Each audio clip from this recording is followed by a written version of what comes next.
தமிழகமெங்கும் கிளைகள் கொண்ட Annamal institute of hotel management and hospital management படிப்பில் சேர்வதற்கான அட்மிஷன் நடைபெறுகிறது.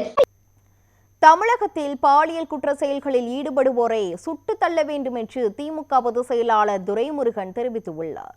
வேலூர் மாவட்டம் காட்பாடியில் பேட்டியளித்த அவர், தமிழகத்தில் அதிகரிக்கும் பாலியல் குற்றங்கள் வேதனை அளிப்பதாக கூறினார். ஒரு நிதி அமைச்சர் இருக்கிறார், நிலைமை என்னவாகும் என்று கேட்கிறீர்கள். அந்தோ தமிழகமே என்று எனக்கு மனம் தோன்றும். அவ்வளவுதான். தமிழ்நாட்டுடைய நிலைமை என்ன என்பதை சட்டக்கட்சி கூட்டத்தை காவேரிக்கா கூட்டுவார் கலைஞர், யாரா இருந்தாலும் டக்கு டக்குன்னு. ஆனா இவர் கூட்டவே இல்லையே. சட்டக்கட்சி கூட்டத்தை கூட்ட சொல்லுங்க காவேரிக்காக. இப்போ தொடர்ந்து பாலியல் குற்றங்கள் ஒரு 30 நாளுக்குள்ள அதிகரிச்சிருக்கு. எஸ்பெஷலி பாத்தீங்கன்னா நேற்று ஒரே நாள் 3 குழந்தைகள் பாலியல் வன்புணர்வுக்கு உள்ளாகி இருக்காங்க.